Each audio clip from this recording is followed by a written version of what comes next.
Congratulations nga pala sa lahat ng mga taga Northern Police District sa pamumuno ni General Iliagan na kung saan ang ating mga pulis dyan po sa Kamanaba area ay super aktibo sila. Bakit ka mo? Ibirain nyo ilang wanted ang mga nahuhuli nila. Isa-isa nilang nahuhuli yung mga lumalabag sa batas na may mga warrant of arrest na nagtatago. Meron pa dyan mga nagtago pa sa Batangas. Meron pa dyan na nagmuli siya sa kabataan. Ngayon, nahuli po ng mga kapulisan. Lalong-lalo na po dyan sa Valenzuela, Navotas, Malabon at Caloocan. Talagang aktibo sila sa lahat ng mga aktibidades ng ating kapulisan na kung saan ang sabi nga ng Pangulo, hulihin ang dapat hulihin at panatiliin ligtas ang ating komunidad, maging mapayapa ang ating bansa dahil ang kriminal ay walang puwang sa buong Kalakhan, Maynila. Kaya po mga kaibigan, pag kailangan nyo ng police assistance, huwag po kayong magkatubili na tumakbo sa tanggapan ng ating kapulisan at sila naman po ay bukas para maglingkod sa bawat mamamayang Pilipino. Inutusan ko sila ng DILG at saka Chief PNP. Sinabi ko sa kanila, dapat laging may nakikita na pulis.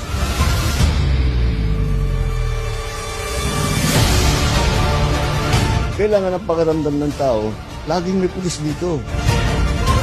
Nararamdaman ng mga tao na safe ng kapaligiran kahit saan Metro Manila, kahit saan magpunta, okay naman. Okay ang palakad ng mga gobyerno natin, mga kapulisan, ayos naman. At maganda-ganda naman maraming kapulisan. Nakikita naman natin yung mga pulis dito. Responsive naman sila, and active naman sila na nag-aayos ng mga traffic natin dito sa lugar na to.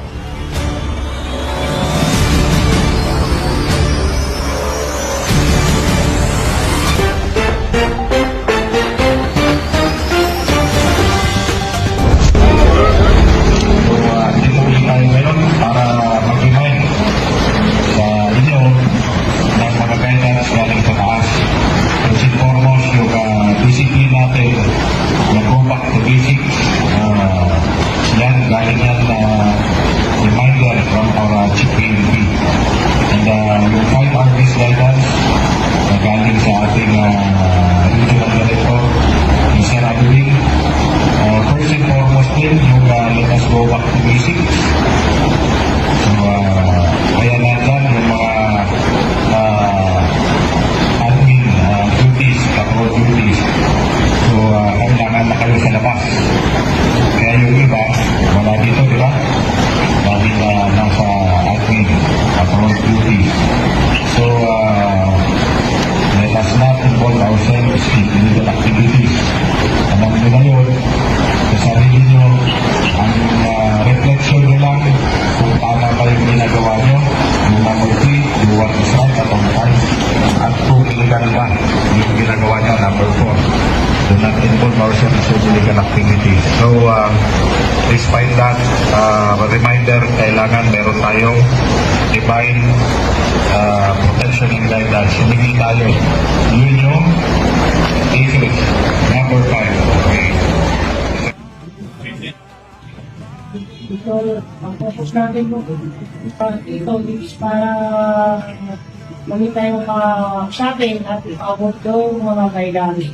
At ipaalala ko yung mga diba, para hindi na natin malimutan kasi despite kung sa mga paulit-ulit natin na mga dissemination, hindi pa rin nahuduli na nagbabayulit ng mga infraction o mga guidance ng ating government. Number 1 yan ito yung refinery, yung nanyos, yung simple product. Right?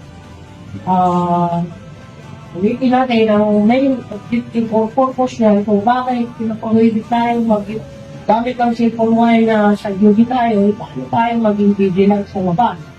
Paano tayo maging alert kung nag-focus tayo sa cellphone? Ginagawa natin to tuwing briefing para alam natin kung ano ang gagawin natin, no? Alam niyo kung sa kayo pwesto, meron kasi gumawa yung hindi natin alam yung gagawin, no? So, ano ba yung gagawin nyo? Ito yung crime prevention and crime solution, no? Ano ba yung ginagawa sa crime prevention and crime solution? Ito, ginagawa yung police presence, no? Para makagawa tayo ng tama, susundin na natin ang number 2. Ano ba yung number 2 sa guideline principle ang ating binigyan director?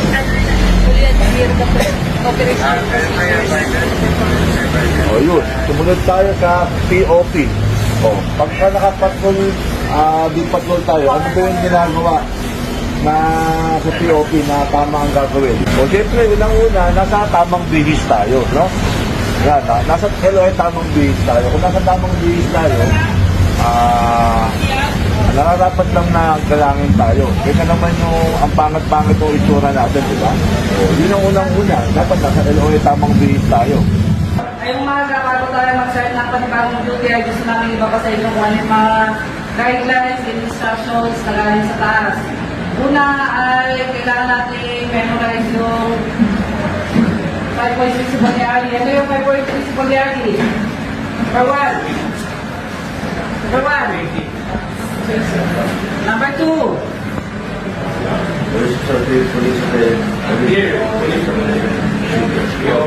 Number 3. Number 4.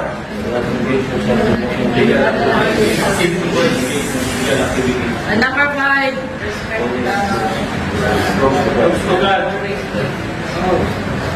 Paliwanag ang 5-point principle ni RD. At pag yan ay sinapuso at sinagawa natin ay hindi tayo mapapaniwala.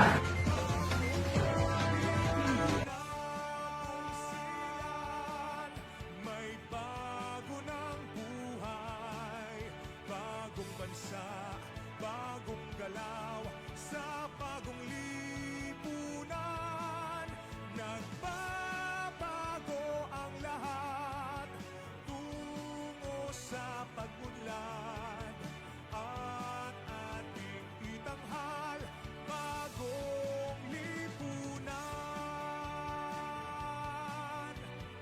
Bago.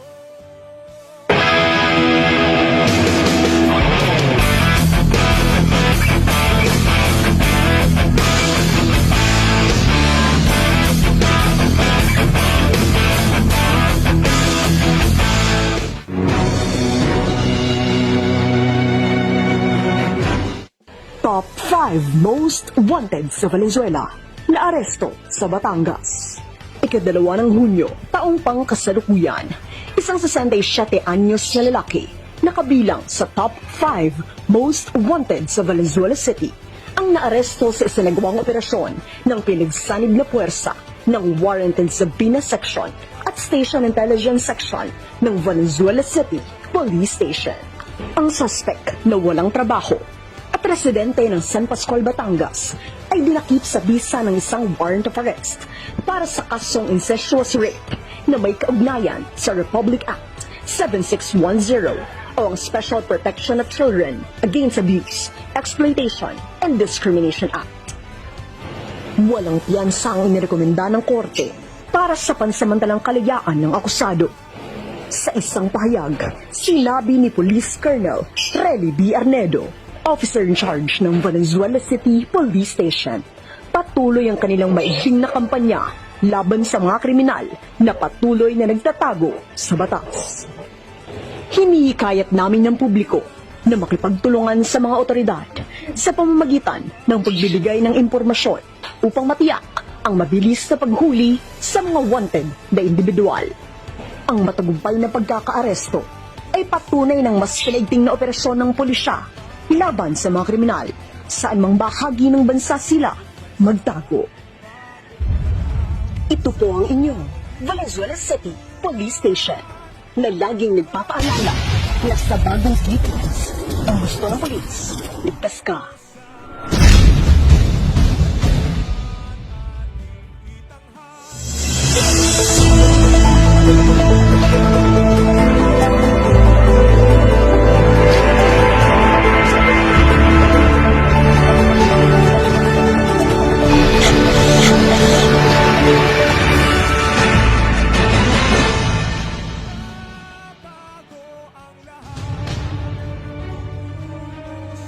Ulat balita. Most wanted sa Valenzuela, na aresto sa loob ng Bantic compound. Naaresto ng mga operatiba ng Station Intelligence Section ng Valenzuela City Police Station ang isang lalaking kabilang sa listahan ng most wanted persons sa lungsod, dakong alas 2:30 ng hapon noong May 27, 2025, sa loob ng Bantic compound sa Barangay Gente de Leon. Kinilala ang suspect bilang isang 40 taong gulang na residente ng nasabing barangay. Ayon sa ulat, may kinakaharap siyang 3 magkakahiwalay na kaso ng paglabag sa Republic Act 9262 o ang Anti-Violence Against Women and Their Children Act, partikular sa mga probisyon ng Section 5A, Section 5H Par 4, at Section 5I. Batay sa mga inilabas na warrant of arrest, may kabuuang inirekomendang piyansa ang suspect na humigit kumulang 146 na piso. Lubos namang nagpapasalamat ang mga kawani ng Barangay Gente de Leon para sa agarang sa pagsugpo ng anumang kriminalidad. Cesar Divina Gracia, akong administrative officer ng Barangay ng Tiburcia de Leon. Yung sa ating Bausi cases, although Bausi cases are relatively sensitive cases, no? But still, we need to address this. And we need to partner with the police. Kasi merong cases dito that would involve injuries or that would involve the need of police officers to arrest or somehow take it to custody yung mga involved. Especially, siyempre, alam naman natin yung mga kalalakihan. At natutuwa kami na sa pagtawag ng barangay sa ating kapulisan, nandyan at tumutugon agad ang ating mga pulis upang muli masolusyonan yung mga ganitong kaso. Nagpaalala naman si Police Colonel Relly Arnedo, officer in charge ng Valenzuela City Police Station, sa publiko na umiwas sa anumang uri ng iligal na aktibidad. Patuloy ang paalala ng kapulisan na makiisa at maging mapanagot na mamamayan para sa kapayapaan at kaayusan ng komunidad. Ito po ang inyong Valenzuela City Police Station na nagpapaalala na sa bagong Pilipinas ang gusto ng pulis, ligtas ka.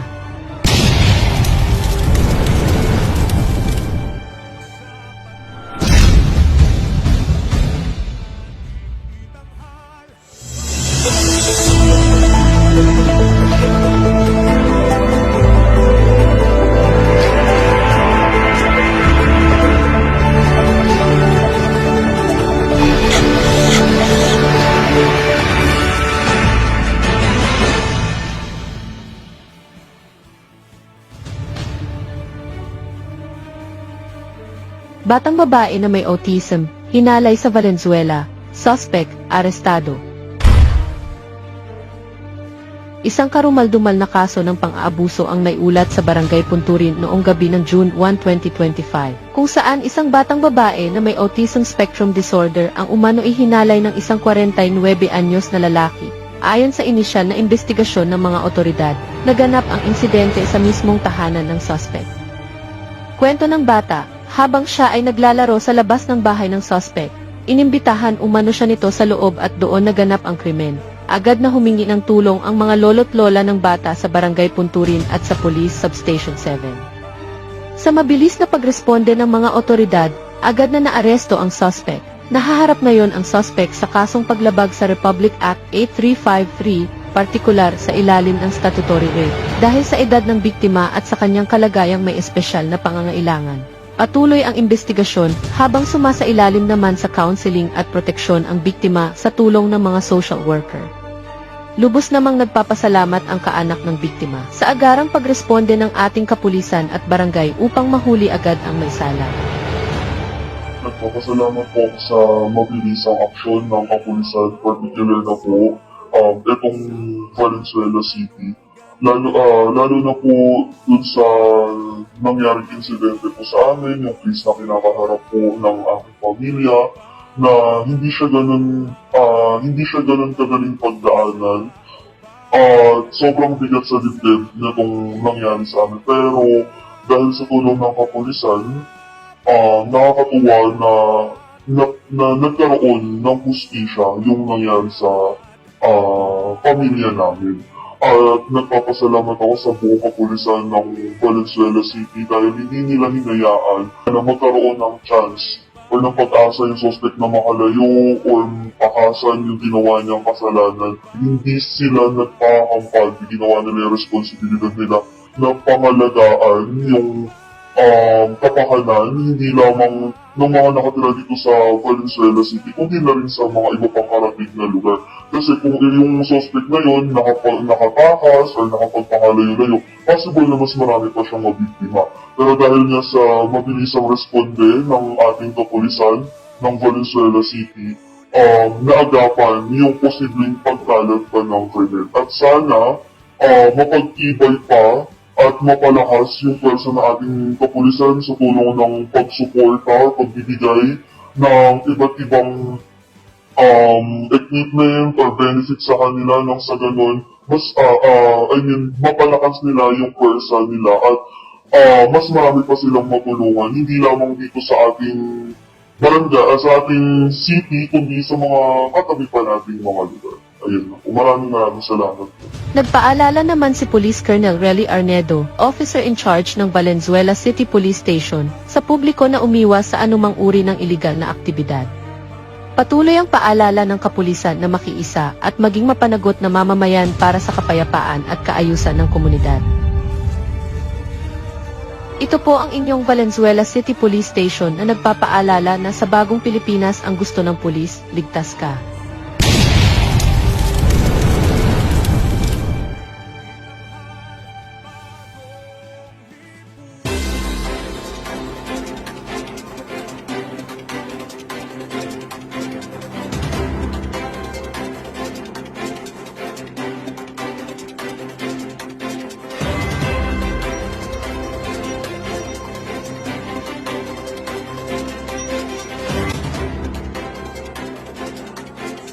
Sa ilalim ng pangangasiwa ni Police Brigadier General Sofino D. Ligan, District Director ng Northern Police District, at sa pamumuno ni Police Colonel Mario C. Cortez, Chief of Police ng Navotas City Police Station.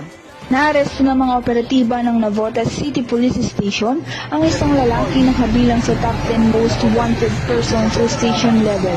Ang akusado ay kinilalang 45 anyos na lalaki na naninirahan sa Barangay Tango South, Navotas City. Ang operasyon ay isinagawa sa pamamagitan ng pinagsanib ng Personal Warrant and Subpoena Section at Station Intelligence Unit ng NCPS bilang bahagi ng SACLEO o Simultaneous Anti-Criminality Law Enforcement Operations na nakatuon sa pagtugis sa mga most wanted persons. Ang pag-aresto ay nasa katuparan sa bisa ng Warrant of Arrest para sa kasong paglabag sa Section 11, Article 2 ng Republic Act 9165 o Comprehensive Dangerous Drugs Act of 2002. Sa ngayon, ang akusado ay nakakulong sa Custodial Facility Unit ng Navotas, habang isinasagawa ang proseso ng return of warrant of arrest na isusumiti sa korte na naglabas ng nasabing kautusan.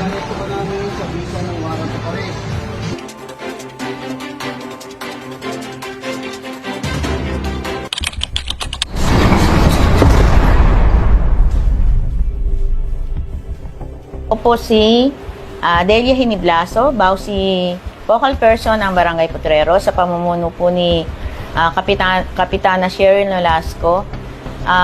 Ako po yung nagpapasalamat din sa pakikipagtulungan ng mga barangay tanod at mga kapulisan dito sa Barangay Potrero para matulungan ang mga kababaihan na magkaroon ng katarungan sa pang-aabuso para sa kanilang asawa.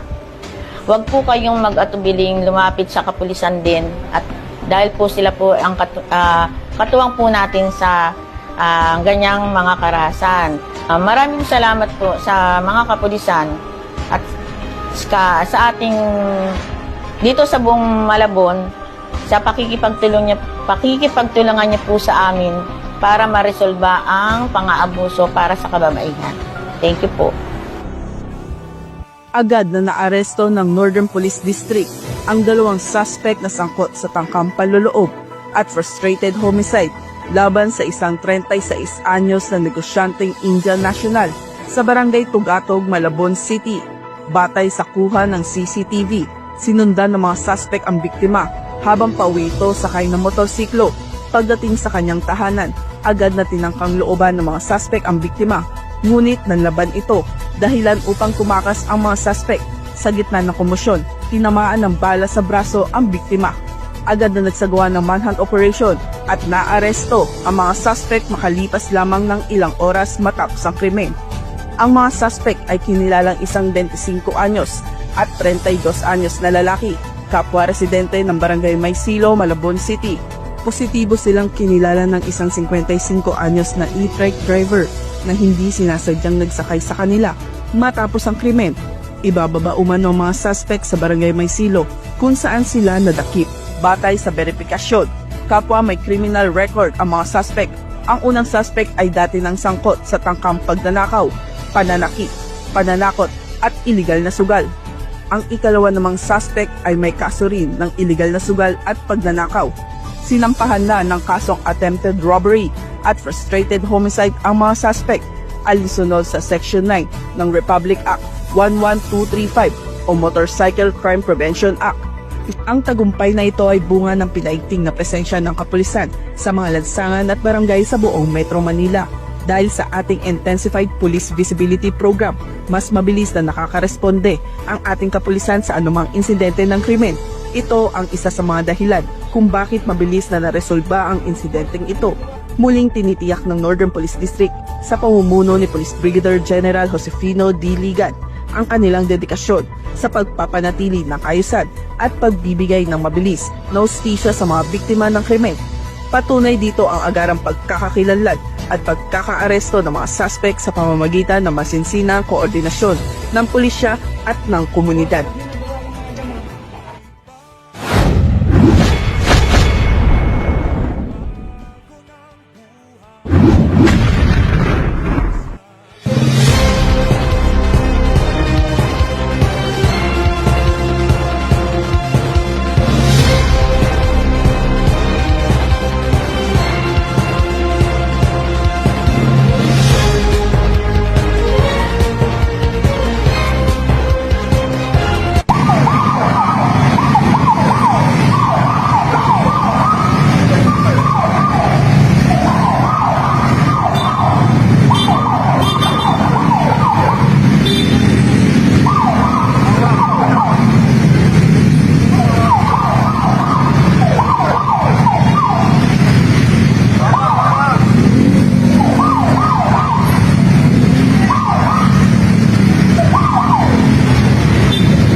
Ano?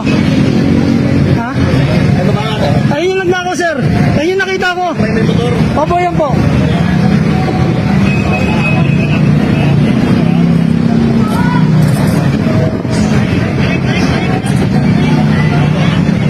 Ayan, sir. Ayun yung motor, sir. Ha? Ayun po yung motor ko, sir. Ito? Ito? Opo, opo.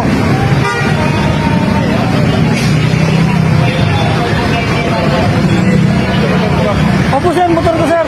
Kulay pula na TMX. Siya yung nakita ko, sir, na kumuha ng motor. Nakakulay blue. Opo, sir, yan po, sir. Salamat po sa Police Caloocan sa mabilis na pagresponde. Wala pa pong 3 minutes, nahuli na po na nila ang nag-carnap ng motor na ginagamit ko. Kasi po kung hindi ko po Kung hindi po nila nahuli yung motor, babayaran ko po. At salamat din po sa naka-assign po sa monumento. Sila po yung nakahuli sa naghanap po ng motor.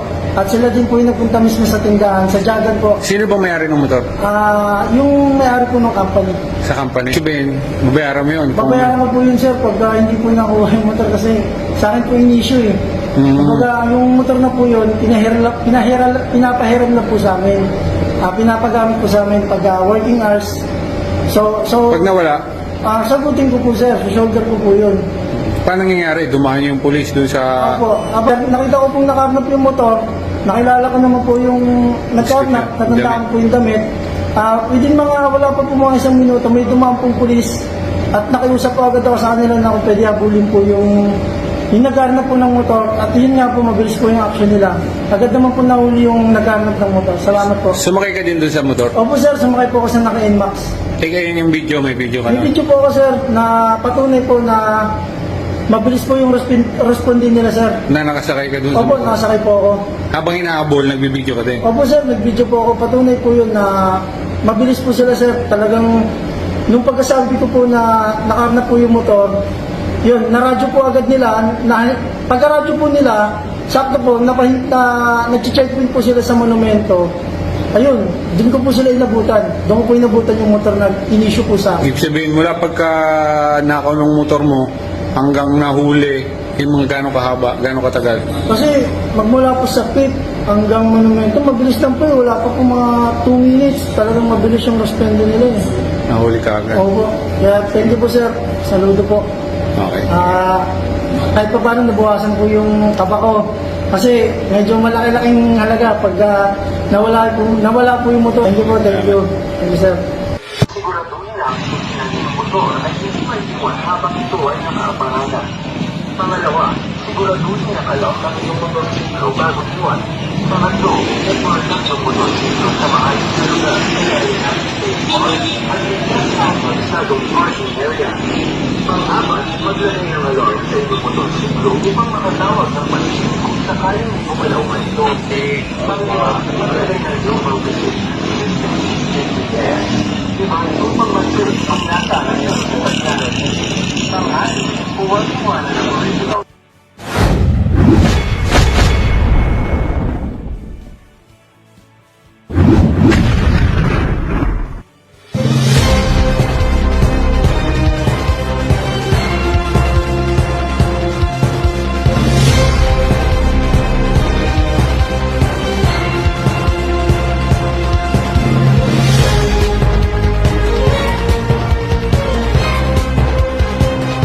ay nagpapasalamat sa pagkakahuli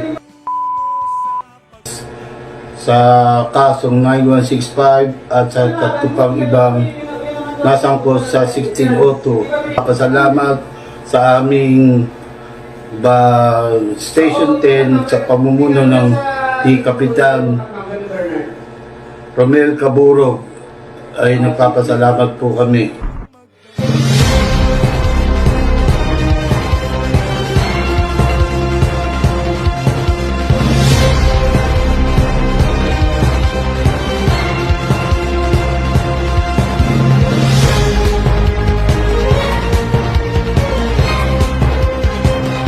Kami po ay lubos nagpapasalamat sa Substation 7 sa pamumuno ni Police Lieutenant Jeffrey Aganos sa pag-aresto sa mga suspect sa paglabag ng PD 1602 Paracruz at ganoon din po sa BP6 illegal possession of bladed weapons.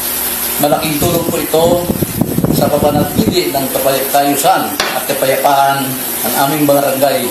Muli po, marami pong salamat sa inyo.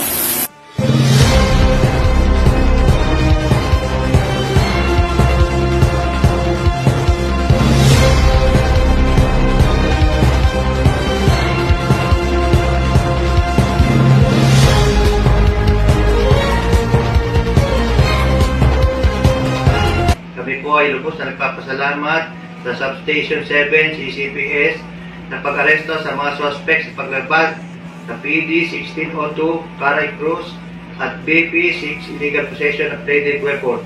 Malaking tulong po ito sa pagpanatili ng kaayusan at kapayapaan sa aming barangay. Muli po, maraming salamat po.